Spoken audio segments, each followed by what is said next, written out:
dico, benvenuti, benvenuti, benvenuti, io sono italiani, italiani, por eso es benvenuti, benvenuti. Y ¿tú de dónde eres? Es Santillini, Santillini. ¿Usted de dónde es? Es Comedini, oh, son fresini los de ahí. Es Comedini, ¿y usted? Oh, Gallianini. Gallianini, yo, italianini. Mi amigo Fortunato.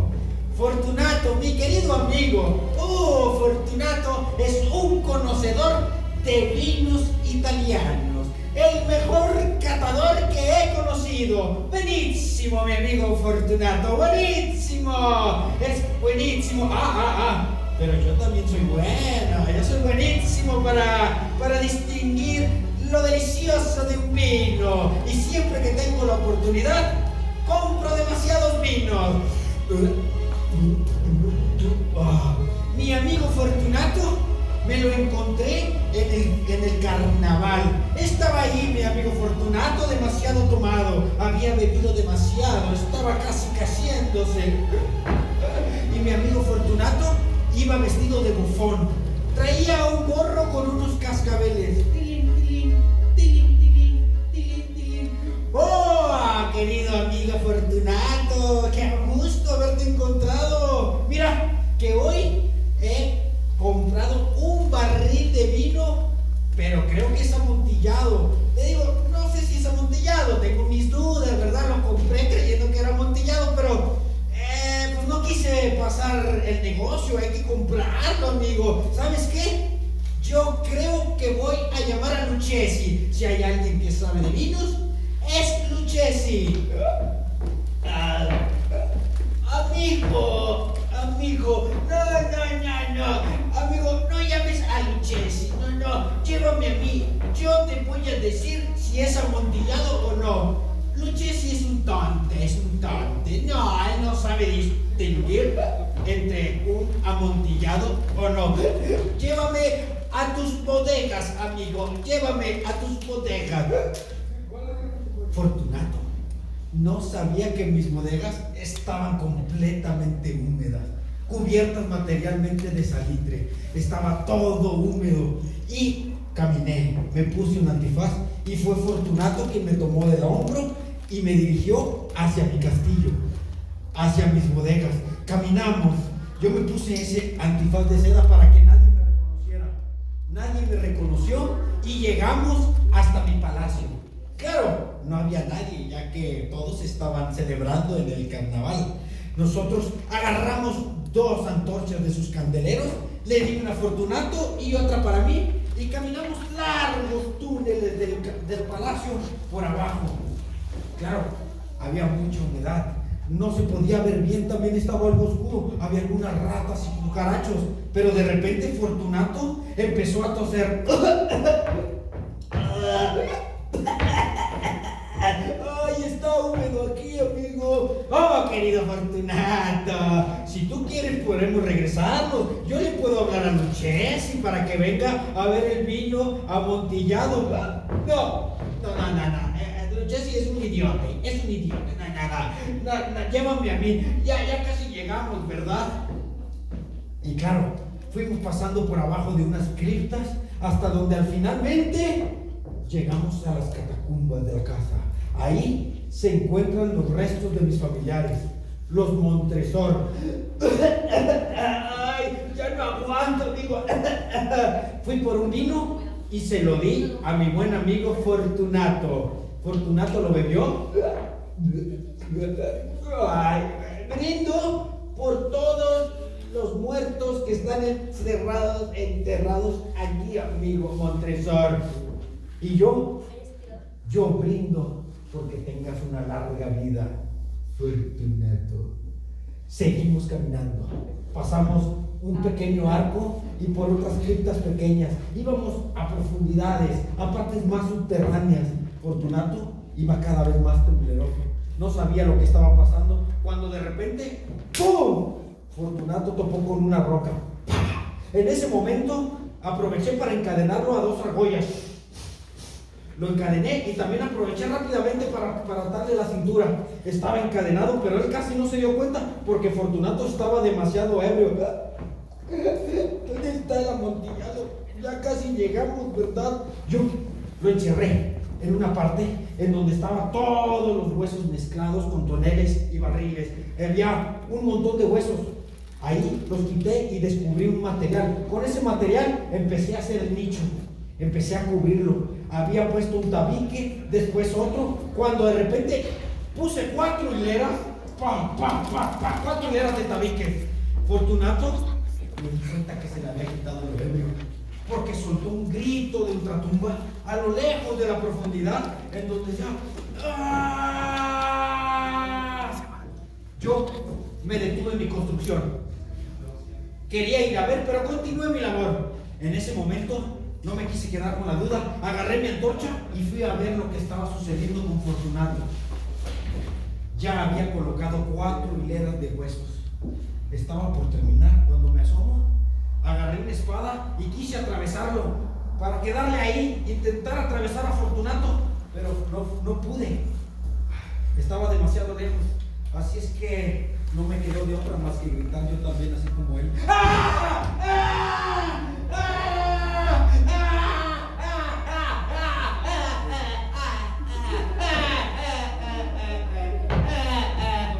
Hasta que se cayó.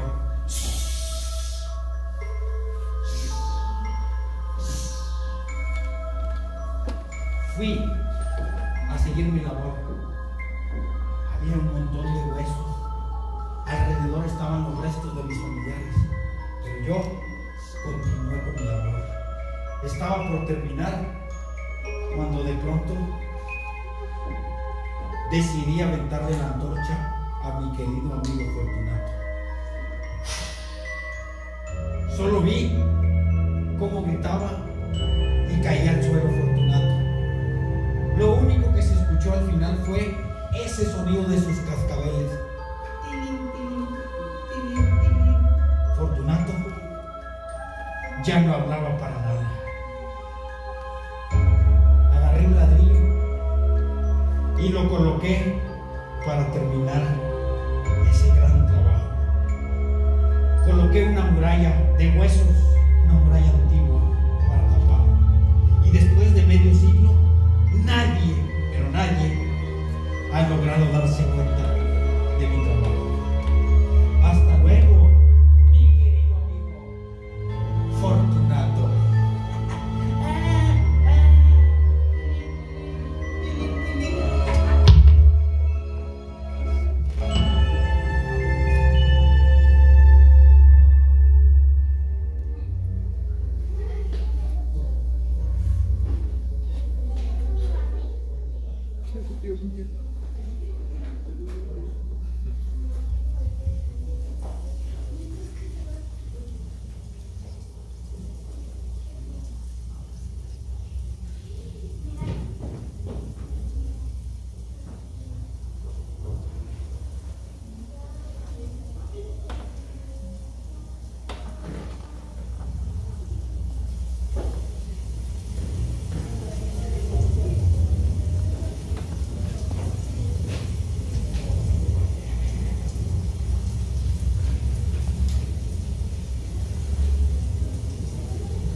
Para realizar cualquier tipo de movimiento voluntario. Tiene lugar entre el estado de sueño y el de vigilia. Puede ocurrir inmediatamente después de dormir o justo antes de despertar. Su duración suele ser corta, pues las personas que lo padecen son totalmente conscientes, pero no pueden moverse ni hablar. La parálisis del sueño. La parálisis del sueño es lo que comúnmente se conoce como cuando se te sube el muerto. Cuando estás acostado, sin poder moverte, sin poder hablar, todos tus músculos se tensan por completo. Era lo que yo estaba estudiando, pero no podía repasar mis notas mientras estaba bajo la lluvia. Así es que volteé y a lo lejos pude ver una inmensa casa cuyas paredes parecían parpadear. Sus ventanas eran enormes.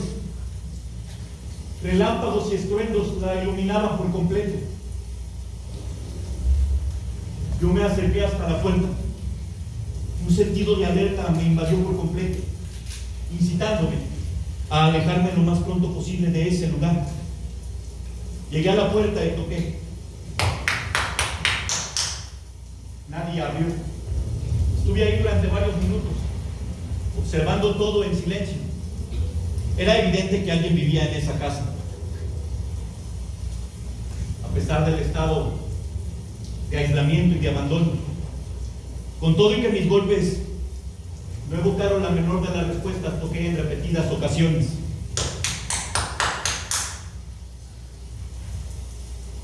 Abrí la puerta, comprobé que estaba sin atrancar. Entré y cerré justo detrás de mí.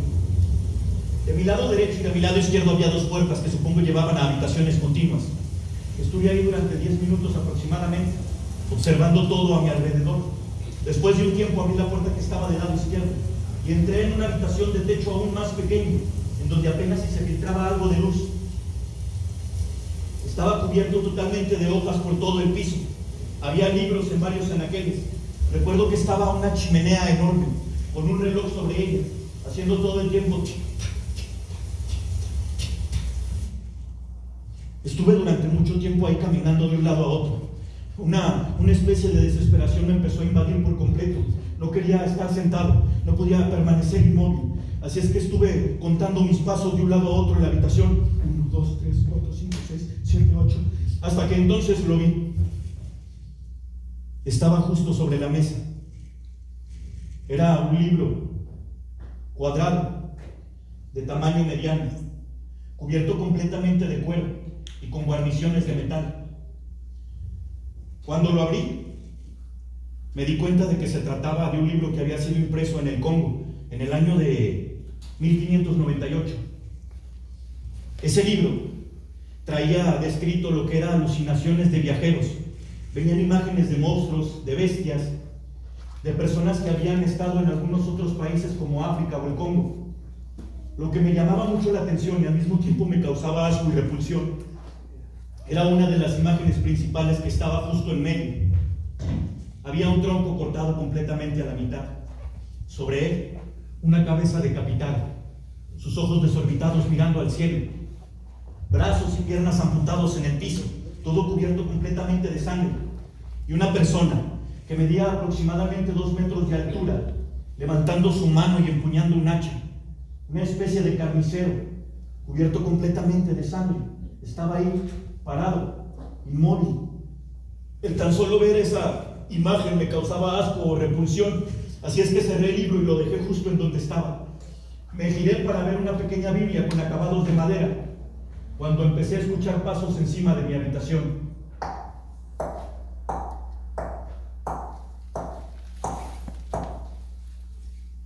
Quien vivía en esa casa acababa de despertar. Justo estaría delante de mí. Pude escuchar cómo los pasos iban bajando poco a poco las escaleras.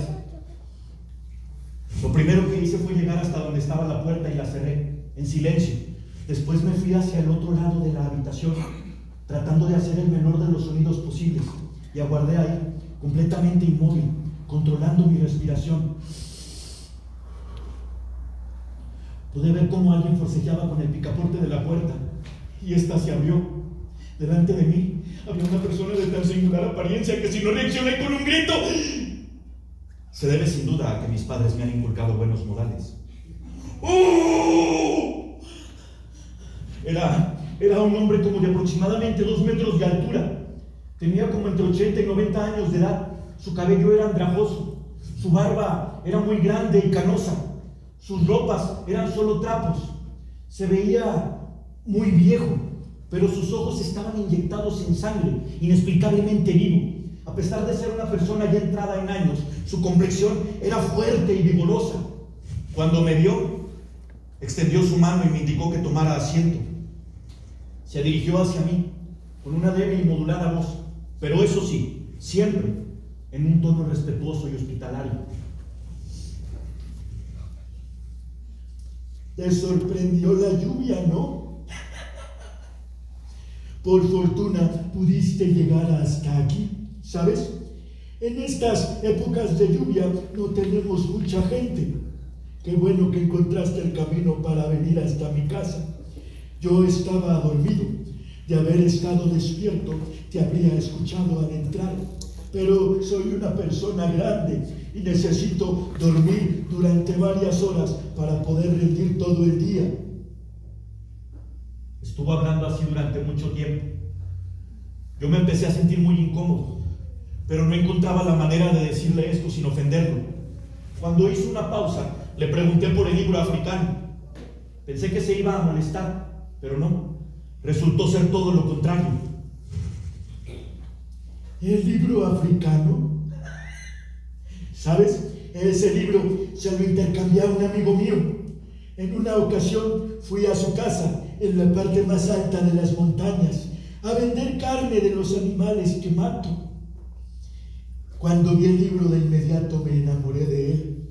No entiendo nada de lo que dice, ni siquiera comprendo sus imágenes, pero te juro por Dios que siento como que el libro me habla. Cada que lo veo, escucho unas palabras que recorren todo mi cuerpo, invadiendo cada parte de mi ser. Una especie de hormigueo recorre por completo mi piel. Pero permíteme, voy a ir por mis anteojos y de paso te voy a servir una copa de vino, un buen vino. El anciano salió del cuarto. Cuando regresó traía una copa de vino blanco en su mano. Yo la tomé y lo tomé de tajo. Me sentía muy cansado, estaba agitado, me sentía muy desesperado. Vi que metió su mano en la bolsa y sacó unos lentes así chiquitos con unos vidrios octagonales. Los puso sobre sus ojos y me preguntó que si yo sabía leer latín. La verdad es que no recordaba mucho el idioma. Le dije que podía traducirle algunas frases del principio y cometí muchos errores, pero a él no le importaba. El anciano tomó el libro y lo abrió justo en donde más me tenía, exactamente en la parte del medio, en donde estaba esa imagen del carnicero y los caníbales que me causaba tanto asco y repulsión. Mira, es extraño cómo las imágenes pueden hacerle a uno pensar. ¿Habías visto una imagen como esta? Colgando de un árbol tan grande como este, con unas ramas tan grandes como estas y unas hojas tan grandes como estas. Pero espera, apuesto que jamás hayas visto algo así. El anciano señaló una figura que parecía ser una especie de dragón. La cabeza era como de un cocodrilo muy grande, sus ojos verdes, profundos, y unos colmillos muy afilados y, como diría el anciano, muy grandes. Pero espera, aún no te he mostrado el mejor de todos, mi favorito. Está justo aquí, exactamente en la parte del medio. El anciano abrió el libro y entonces la volví a ver. Esa imagen que me causaba asco y repulsión. Ese carnicero que medía aproximadamente 2 metros de altura empuñando el hacha. Empecé a sentirme mareado. No sabía si era por lo que estaba viendo o por el aura del anciano o por lo que estaba sintiendo. Empecé a sentirme mareado y tomé asiento. Fui notando cómo mis músculos poco a poco se empezaron a tensar. Empecé a sentir una rigidez en mis brazos y en mis piernas, así como se siente cuando estás acostado y crees que se te sube el muerto, la parálisis del soñar. Fui notando cómo mis brazos se empezaron a encorvar y mis músculos quedaron completamente inmóviles. Volteé a ver de reojo la copa de vino y esta se había tornado roja. No me podía mover ni hablar. Quería gritar y salir corriendo, pero mi cuerpo no me obedecía. En ese momento odiaba con todas mis fuerzas a ese anciano. Yo solo quería salir corriendo de ahí, pero no podía gritar ni hacer nada. Así es que comencé a pedir ayuda.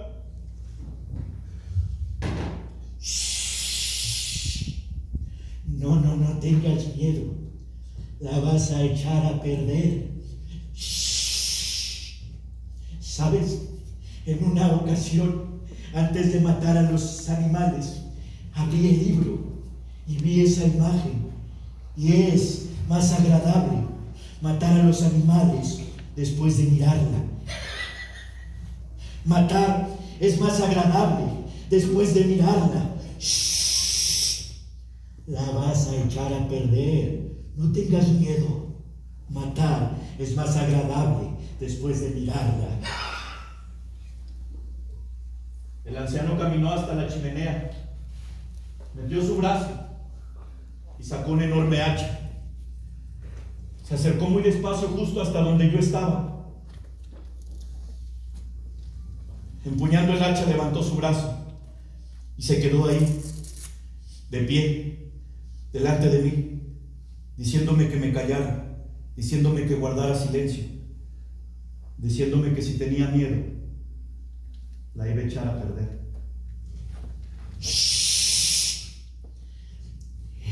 Yo había escuchado que si el hombre come carne de animal, puede infundirle nueva vida. Entonces he llegado a pensar que si yo me alimento tan solo de carne humana, podría vivir por mucho más tiempo. Cuando el anciano levantó el hacha, comprendí que sufriría el mismo destino de aquel maestro que había estado en su casa y que nunca fue localizado. Él me había comentado que hace algún tiempo había estado hospedando a una persona igual que yo, otro maestro que tan solo iba de paso. Nunca lo encontraron, nunca lo localizaron, nunca se supo nada más de él. El anciano quería devorarme por completo, quería comer mi carne para trascender por mucho más tiempo. Y yo estaba ahí, sin poder moverme, sin poder defenderme. No, por favor, no, por favor, no, no, no, no, por favor, no, no, no, no.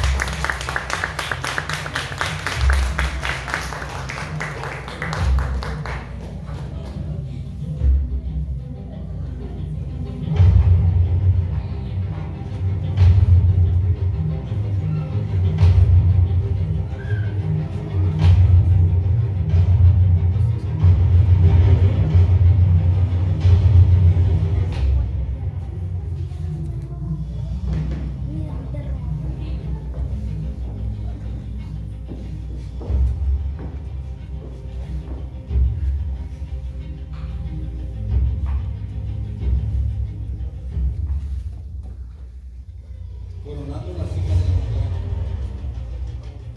se levanta la vieja mansión de mis antepasados. Innumerables batallas han pasado por este castillo y las victorias aún se quedan sobre las paredes. Pero hoy en día todo es distinto. Ya no es lo mismo. Las piedras cayéndose del castillo,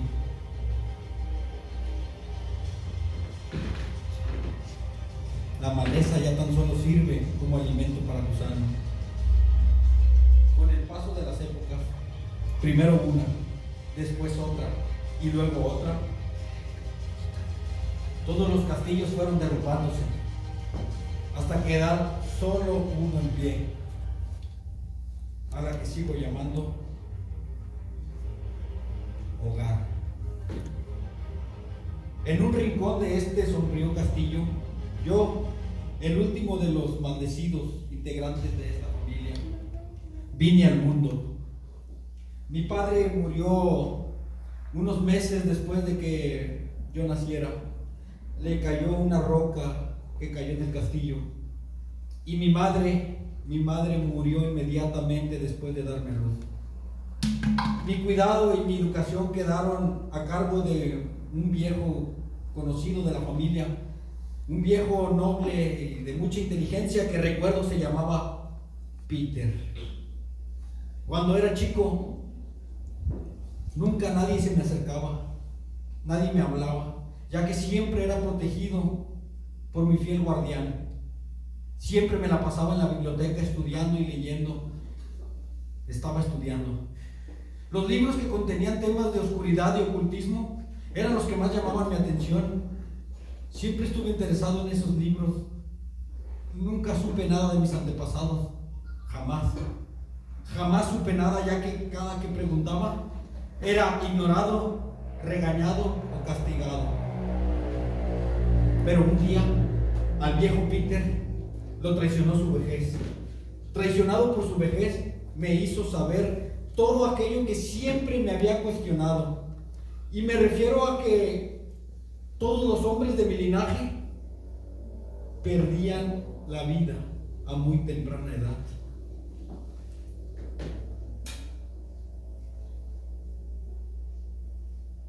Cuando cumplí 12 años, se me entregó un documento. Un documento que había ido pasando de generación en generación, heredado de padre a hijo. Ese documento contenía detalle cierta información de aquella maldición. Yo estaba entretenido y estaba en busca de esa información. No podía creerlo lo que estaba leyendo, porque ese papel me hizo recordar a aquella época que fue en el siglo XIII. En el siglo XIII, donde un viejo llamado Charles Mubais vivía en nuestros aposentos. Charles Mubais, el Nahual, le decían el Nahual por su reputación y por convertirse en animal. Este Charles Mubais, el Nahual, era conocido también por buscar muchos temas de la eterna juventud y la piedra filosofal. Charles era el hijo de Mike, el brujo. El brujo. Mike le había pasado toda la información a su hijo Charles Mubais, ya que su hijo tenía todo el poder de conocimiento, por eso le decían el brujo. Ambos eran conocidos por la desaparición de varios hijos de los campesinos. Incluso se dice que el Nahual quemó viva a su esposa como una ofrenda al diablo. Todo el mundo les tenía miedo. Hoy cumplo 12 años. Sé que algo terrible me puede pasar. Pero recordando esa historia, el conde Henry, sesgado por la desesperación de haber perdido a su hijo, fue en búsqueda de un grupo y lideró una búsqueda para encontrar a su hijo Wilfrid. Su hijo Wilfrid había desaparecido. Todos lideraron ese grupo y fueron hacia donde vivía el brujo y su padre Mike, el Nahual. Fueron hacia el castillo. Cuando entraron, encontraron al Nahual agitando violentamente un caldero. Ahí el conde Henry lo agarró y lo tomó del cuello. ¡Mi hijo! ¿Dónde está mi hijo? Dime, ¿dónde tienes a mi hijo? Mientras esto pasaba, en un lugar cercano al castillo, ahí cercano al castillo, algunos de los campesinos encontraron al hijo del conde Henry, a Wilfrid. Lo habían encontrado, pero era demasiado tarde, ya que el Nahual había perdido la vida. El conde Henry lo había matado. Cuando el conde Henry estaba dispuesto para salir, el brujo, el hijo del Nahual, estaba observando todo. Había observado cómo había muerto su padre. Estaba entre las sombras, pero se le acercó directamente al conde Henry, se puso de frente, lo miró a los ojos y con una ira incontenible le soltó la siguiente maldición: ningún descendiente de tu raza asesina vivirá para tener y para alcanzar mayor edad de la que ahora posee. Mientras decía esto, de su bolsillo, de su túnica, sacó un frasco con un polvo de color morado y lo aventó al rostro del conde Henry. Mientras esto pasaba, el brujo dio un salto hacia atrás y desapareció por completo. Nunca nadie supo más de él. Y con el paso del tiempo, Wilfrid, el hijo del conde Henry, creció y tuvo su propia familia. Y un día que estaba de cacería y casualmente pasó una flecha y le atravesó el corazón a Wilfrid, dándole muerte instantánea, pero justo a la misma edad que murió su padre, 32 años. Después Luis, hijo de Wilfrid, lo encontraron muerto a las afueras del castillo por razones desconocidas, pero también murió justo a la misma edad de 32 años. Y con el tiempo, Robert, hijo de Luis, lo encontraron muerto en una fosa cercana al castillo, también justo a la misma edad de 32 años. El viejo Peter había muerto también, lo cual me parecía que estaba todo muy extraño. Pensé que los que habían estado matando a mis descendientes eran los hijos del brujo, pero no. Me puse a investigar y chequé todos los libros y me di cuenta que el brujo nunca tuvo hijos, lo cual, cuando murió el viejo Peter, lo enterré en el patio del castillo, ahí donde también se encontraban mis descendientes.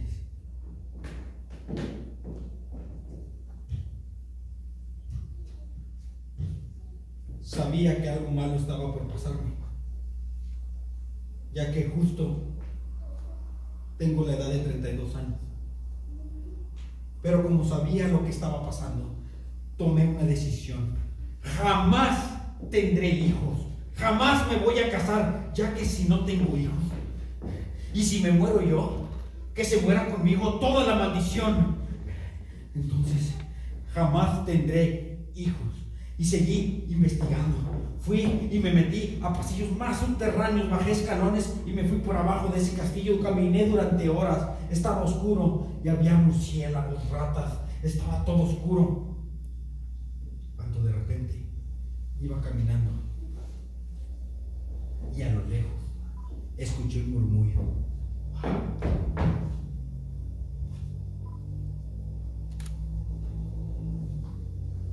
Tenía un poco de miedo, ya que cada vez escuchaba más ese murmullo, y cuando levanté la vista, a lo lejos, ahí estaba.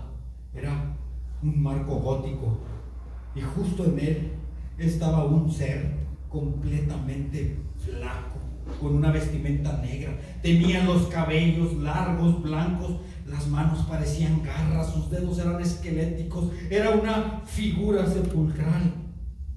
Se me acercó cada vez más, me miró a los ojos y yo estaba con un miedo imparable, no me podía mover, cuando de repente me habló y me dijo todo lo que había pasado, cómo habían muerto mis descendientes y cómo es toda esa maldición. Se me acercó y sacó de su túnica un frasco con un polvo dorado. Recordé lo que había pasado con mis descendientes y por un intento desesperado por sobrevivir, le aventé mi antorcha. Le aventé la antorcha, se la lancé. Y en un intento desesperado, yo vi cómo ese ser estaba completamente prendido en fuego, estaba quemándose y estaba cayendo en el piso. Justo en ese momento yo me empezaba a marear y empezaba a caer desmayado porque escuché un grito de ultratumba que venía desde muy lejos. ¡Ah! ¡Ah! Estaba ahí desmayado y yo no sabía. Estaba temblando de miedo. Cuando abrí los ojos estaba completamente oscura. Estaba buscando mi antorcha, pero no la encontraba por ningún lado. Después de un momento la encontré. Pude prender esa antorcha y me daba un poco de luz para ver. Cuando me asomé, estaba ese ser que venía a matarme completamente calcinado. Estaba con los ojos cerrados. Claro, me dio un poco de alivio porque ese ser era el que venía a acabar con mi vida. Yo seguí recorriendo todos los pasillos de la habitación y todos los pasillos que daban a las partes más subterráneas, hasta que llegué a una grieta que daba a la pared. Tuve que regresar. Cuando regresé, pasé justo por donde estaba tirado ese ser completamente calcinado, pero escuché otra vez ese murmullo que me puso los pelos de punta. Cautelosamente fui hacia el piso para ver qué estaba pasando. Mientras me agaché, ese ser que estaba con los ojos cerrados, se escuchaba que murmuraba. Cuando de pronto empezó a abrir los ojos, esos ojos oscuros, con maldad, llenos de maldad, se pusieron de pie. Estaban de pie, completamente justo enfrente de mí. Yo estaba paralizado, no sabía qué decir, ni podía moverme.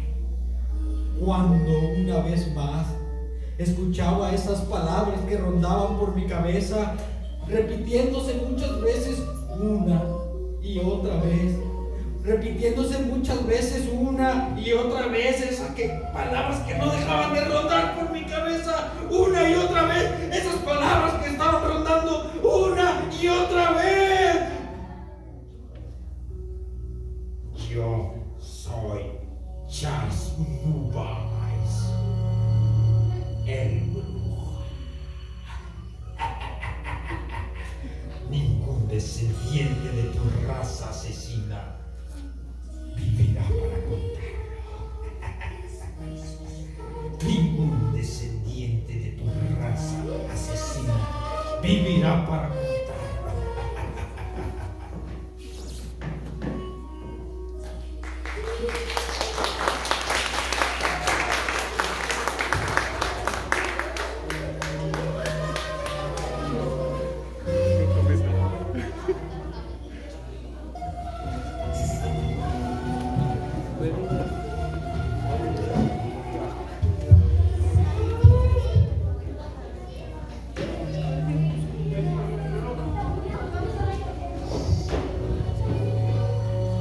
Cuando menos lo esperas,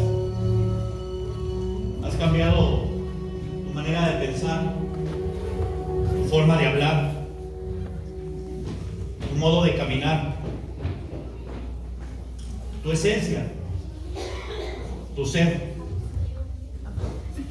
Yo siempre he creído que son las circunstancias las que nos modifican, sin pensar en las consecuencias.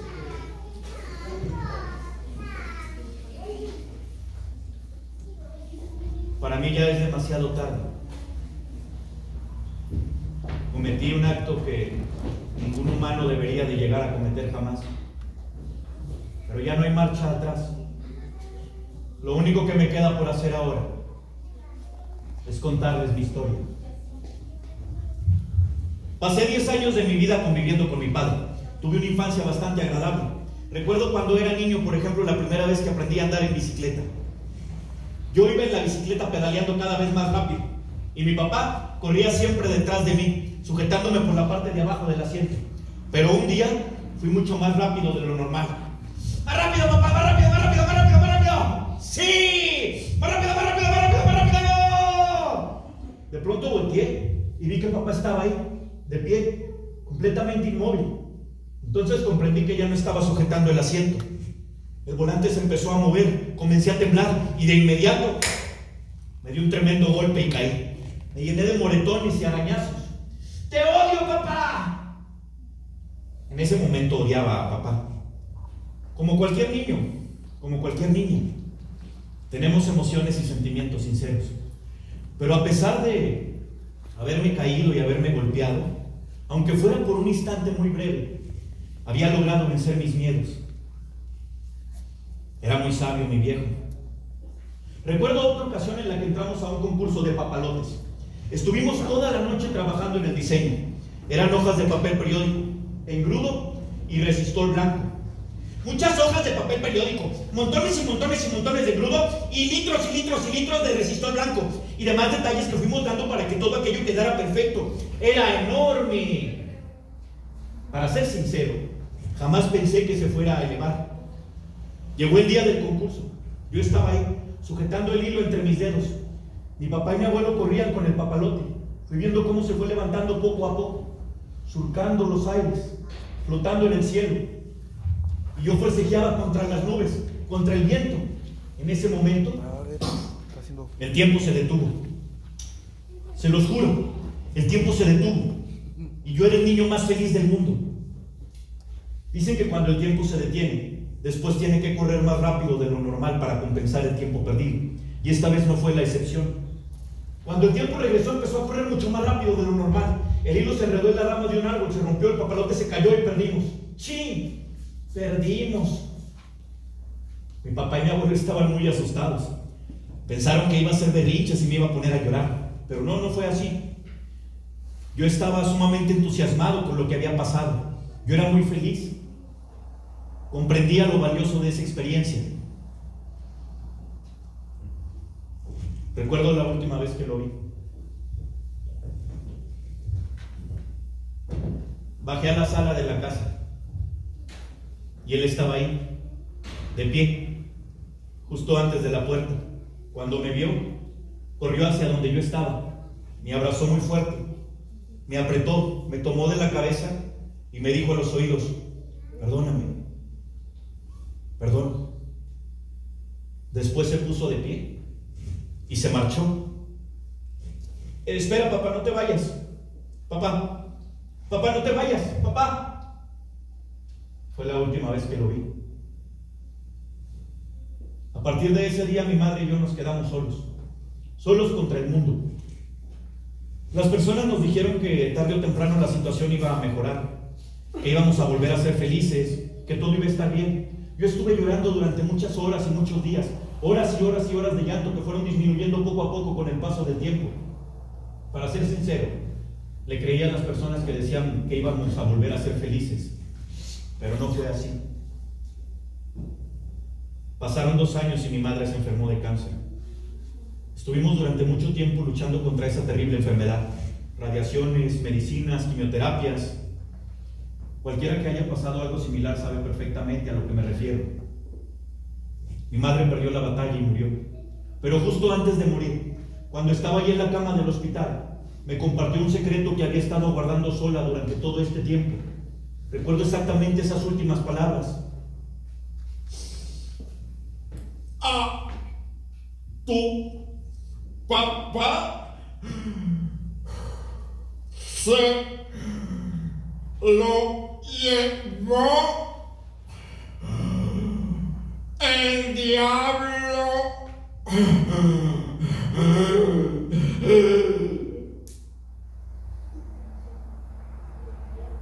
Y se murió. A tu papá se lo llevó el diablo. Yo no sabía lo que mamá había querido decir. A mi papá se lo llevó el diablo. Lo primero que entendí fue que quizá ella estaba alucinando debido a las medicinas y a los tratamientos. Después quise entender que quizá ella odiaba a papá por habernos dejado solos y deseaba que se lo hubiera llevado el diablo. Pero entonces una idea surgió en mi cabeza y estuvo ahí rondando todo el tiempo, como una especie de gusano o de larva que está en tu mente, presente, carcomiéndote poco a poco, haciéndose cada vez más grande. Y entonces comprendí que quizá había una breve posibilidad de que literalmente a mi padre se lo había llevado el diablo. Dediqué todos mis siguientes meses y años a estudiar. Me metí a estudiar demonología, santería, los arcanos mayores y menores. Incluso aprendí hebreo antiguo y latín, tanto que puedo llegar a recitar párrafos completos. Pero la verdad es que nada de esto me servía para comprender lo que había pasado con papá. Fue entonces cuando entendí que la única manera de saber lo que realmente pasaba era hacer contacto directo con un ser espiritual, con un ángel, o en este caso, con un demonio. Fue entonces cuando los conocí. Me acerqué a muchos grupos de ocultismo hasta que di con ellos. Eran 5 integrantes. Me adoptaron para ser el 6º. La verdad es que los integrantes de ese grupo eran personas de un estatus social y económico muy elevado. Eran personas de poder. Eran personas que ustedes conocen y tienen buenos puestos. Cuando me adoptaron, me hicieron ir a cientos de misas negras hasta que se llegó el día de mi iniciación.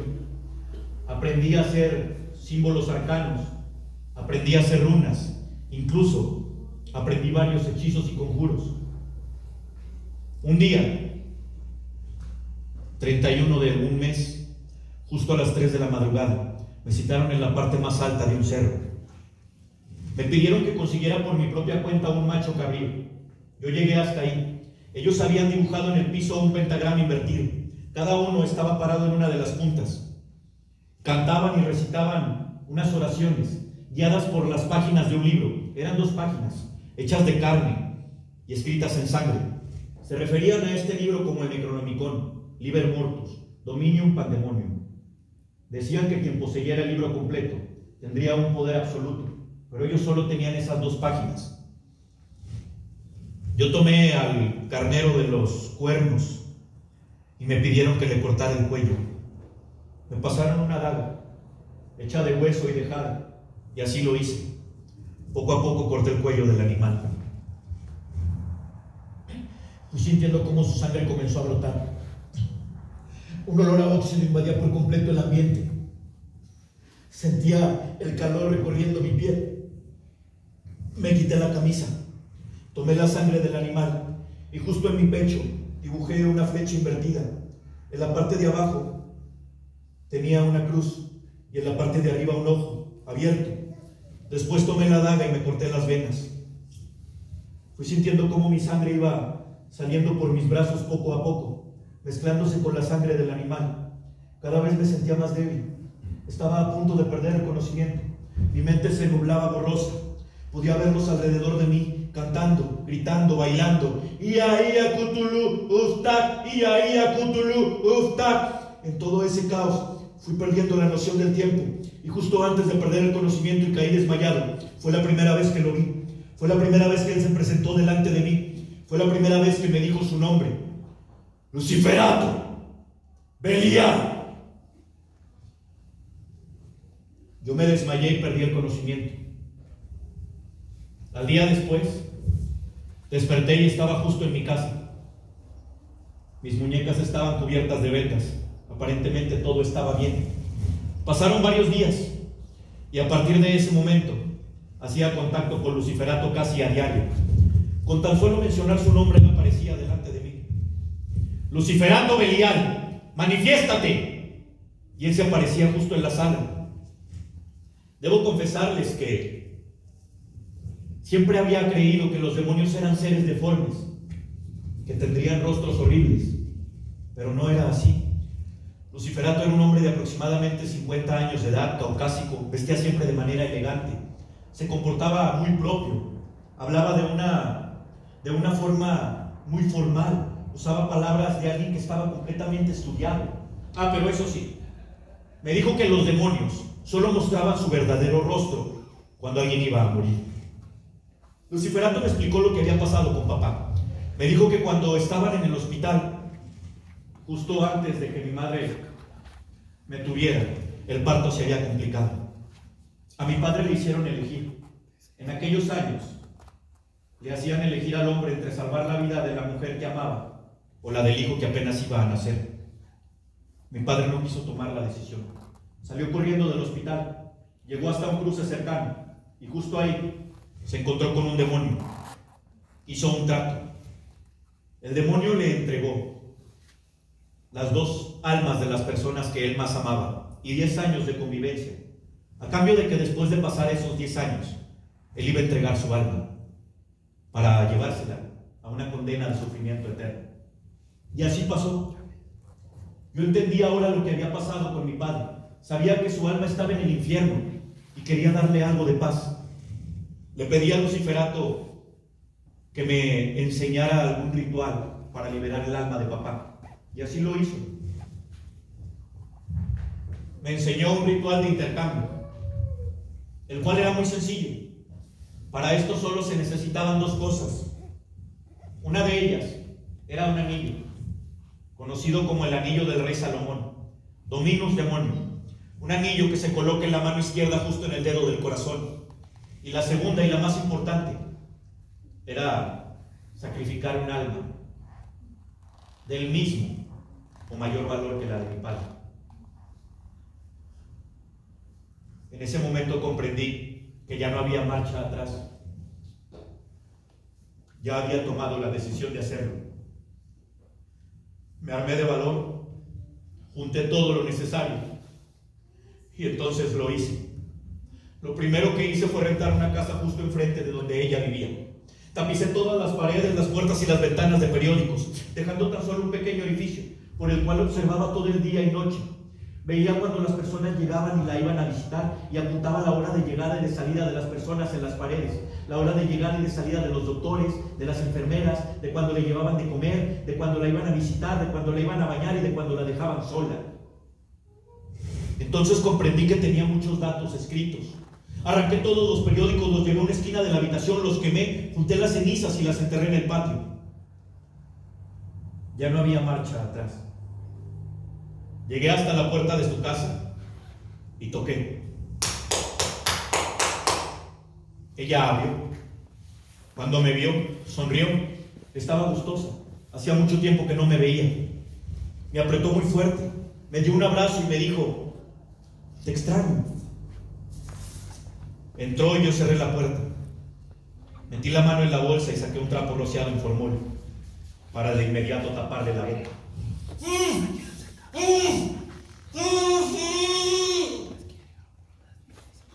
Se empezó a desmayar poco a poco hasta perder el conocimiento. Su cuerpo fue cediendo.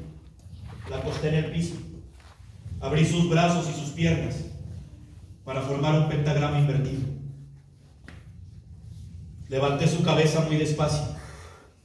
Tomé la daga con la que había matado al animal y le corté el cuello, pero esta vez lo hice sin dudar.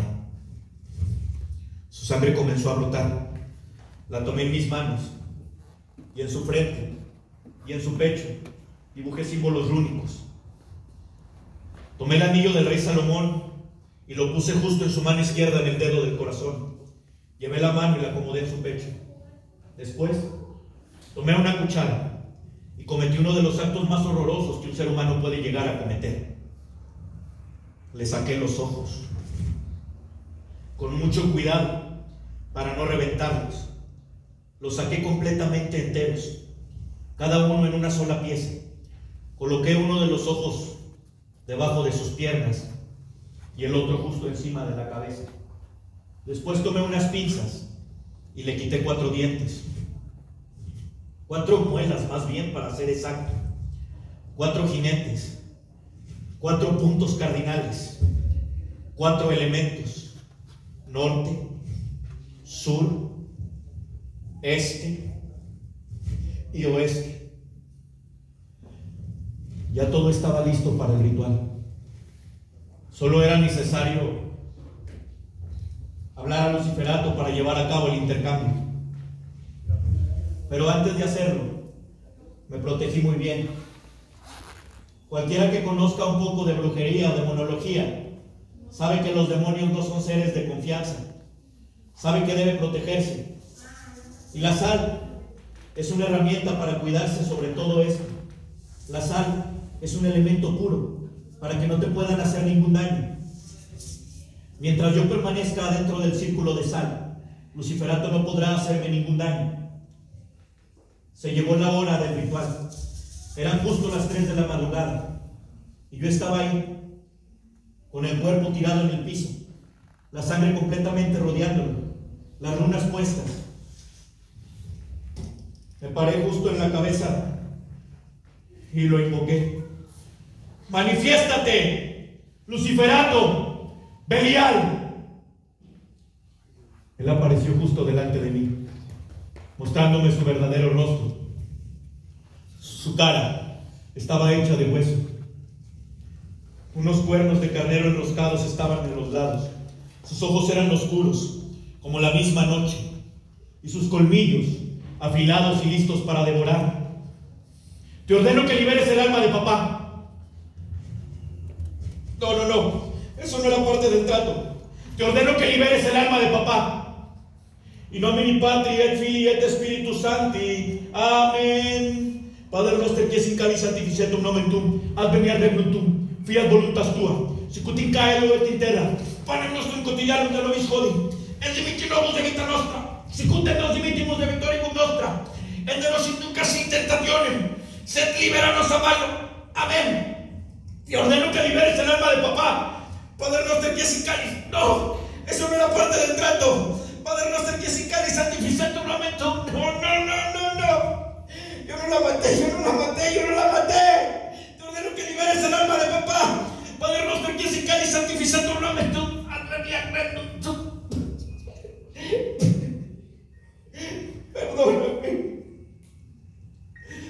Perdóname, papá.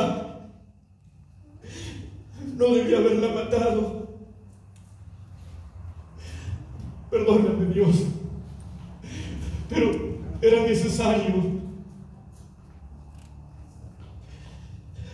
Perdóname, abuela. Perdóname, nana. Ya no había marcha atrás. Era necesario para el ritual. No debía haberte matado. Padre nuestro que estás en el cielo, santificado sea tu nombre. Venga a nosotros tu reino. No.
La mayoría de las personas en algún momento hemos sufrido de alucinaciones, hemos visto cosas, sombras, hemos sufrido esquizofrenia. A estos síntomas y a estas personas se les conoce como dementes.